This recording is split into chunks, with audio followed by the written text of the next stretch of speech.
Bonjour et bienvenue sur commentphotographier.com.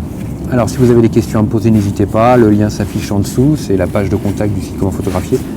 Donc n'hésitez pas à me poser vos questions, je me ferai un plaisir d'y répondre, envoyez-moi un petit mail. Alors aujourd'hui, une question matérielle.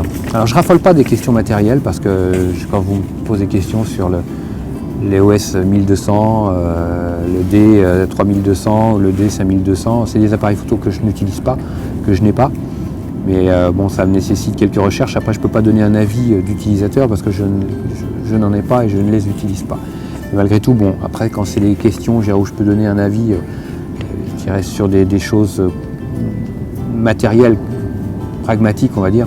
Le matériel, c'est une question de feeling aussi. Donc ça, c'est quelque chose de très important. C'est pas parce qu'un appareil photo a l'air perfectionné sur le papier qu'il vous plaira dans la réalité. Donc n'oubliez pas qu'un appareil photo, ça se touche, ça s'essaie, ça se manipule, donc faites bien attention à ça. Alors c'est Fabrice qui souhaite investir dans un réflexe numérique. Donc il est passionné, il veut progresser sans être limité trop rapidement par le boîtier. Je dirais que premier aparté, c'est pas le boîtier qui va limiter le photographe, c'est plutôt le photographe qui va limiter le boîtier.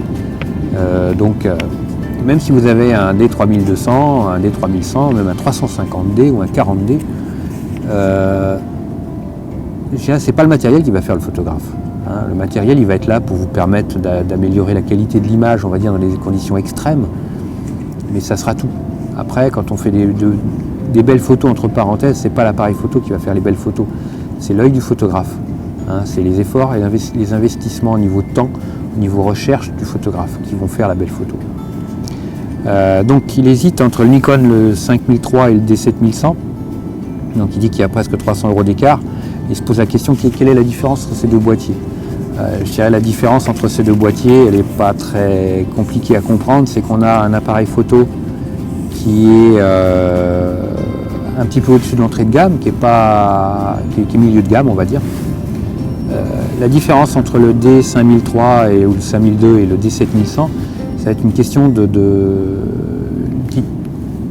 petit plus en termes de qualité d'image pour le D7100, bien qu'ils doivent avoir à peu près la même qualité, plus ou moins. Mais c'est en termes d'ergonomie. Je dirais, c'est que le D7100, vous allez avoir toutes les commandes sous les doigts. Il y aura un bouton si vous voulez changer la sensibilité ISO, il y a un bouton pour ça. Si vous voulez changer la mode de mesure de lumière, il y a un bouton pour ça. Si vous voulez changer le système autofocus, il y a un bouton pour ça. Après, sur l'autre boîtier, sur le D5000, il n'y a pas tous ces boutons-là. Il n'y a pas toutes ces possibilités-là. Il faut aller dans les menus. Parce que plus vous êtes en entrée de gamme, et plus les ingénieurs partent du principe que vous, photographe débutant, vous serez souvent en automatique, donc vous ne changerez quasiment pas les réglages. Donc c'est pour ça qu'il n'y aura pas grand-chose à portée de main. Si vous voulez modifier quoi que ce soit, il faut aller dans les menus de l'appareil photo, dans le logiciel, pour retrouver les modifications à apporter, et ça peut prendre du temps. Et donc on partira du principe que vous serez souvent en mode automatique.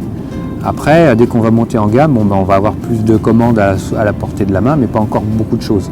Et après, sur le D7100, c'est déjà l'entrée, c'est toujours un APS-C, un petit capteur, mais pas tout petit non plus, c'est pas un compact, mais c'est déjà un capteur plus petit que le plein format, ce que je veux dire. Ça sera l'ergonomie d'un plein format tout en ayant un APS-C, un capteur plus petit. Donc c'est déjà le début du grand matériel. Et je dirais voilà, pour 280 € d'écart, je pense que le jeu en vaut la chandelle parce que vous serez plus rapide, vous aurez plus de réactivité, vous aurez un succès au niveau de vos photos qui sera plus important. Alors qu'avec le boîtier en dessous, vous risquez de perdre plus de temps à aller chercher les modifications, les réglages. Je dirais, voilà. Après, je dirais en termes de manipulation, de poids, d'encombrement, il faut les avoir sous la main et de bien faire la différence. Après, la différence de prix, elle est là, parce que plus de boutons veut dire plus de développement, plus de matière, plus de matériel, plus de circuits imprimés, plus de complexité à fabriquer. Donc c'est pour ça qu'on va avoir un écart de prix. Voilà. Il y avait autre chose dans sa question, je crois. Il me pose une autre question, c'était en termes d'objectifs. Alors, Fabrice, on lui proposait un 18-140. Ne vaut-il pas mieux investir dans deux optiques de bonne qualité, 18-35 et plus un 35-70 ou 75-300, des choses comme ça. Nikon ou Sigma, alors là après les marques, moi je vous laisse juge, c'est une question de prix. Parce qu'après Nikon ou Sigma, les qualités seront toujours présentes. Sigma, Tamron, Nikon, Canon, tout le monde fait de la grande qualité en termes d'optique. Même Sony fait de l'excellente qualité. Donc je dirais pas c'est une question de budget, c'est une question aussi d'optique. Alors est-ce que vous achetez un zoom générique ou est-ce que vous voulez une optique, des optiques plus de qualité, plus dédiées? Là c'est pareil, c'est qu'est-ce que vous voulez? Est-ce que vous êtes prêt à trimballer du matériel, à acheter 2 objectifs et à les trimballer systématiquement? Ou est-ce que vous ne voulez pas vous encombrer puis avoir un zoom plus générique, 18-140, avec 3.5 en termes d'ouverture, mais vous n'aurez qu'un objectif? C'est à vous de vous poser la question. Moi, je ne peux pas répondre à votre place. Donc après, il y a toujours matière à avoir de la qualité en termes d'optique, mais on aura une amplitude de zoom qui sera moins importante. Donc c'est toujours des concessions à faire. Il faut savoir qu'est-ce qu'on veut. Qu'est-ce qu'on est prêt à sacrifier ou à ne pas sacrifier. Donc à vous d'être vigilant là-dessus et de vous poser la question. Moi, je ne peux pas répondre à votre place. Pour moi, personnellement, qu'est-ce que je ferais? Je ferais le choix de l'exclusivité, de la bonne optique. Et de me dire, je sors que pour ça, que pour faire du paysage. Donc j'ai un 17-40, comme j'ai sur mon appareil photo, c'est un 17-40. Donc avec un 17-40, je ne vais pas faire grand-chose en dehors du paysage. Donc voilà, je fais ce choix-là. Qui est avec un diaphragme constant de f4. Il y a un 16-35 ou un 16-40 qui doit avoir un 2.8, mais qui est à 1600 €, donc c'est pas donné. Ça, c'est 700 € l'optique, c'est déjà une belle somme. Parce que 700 €, ça doit faire le prix d'un D7100, comme on en a parlé sur cette vidéo. Donc voilà, l'objectif coûte le prix de l'appareil photo. Donc c'est aussi, voilà, c'est votre budget, c'est vos affinités personnelles, donc c'est à vous de vous poser des questions.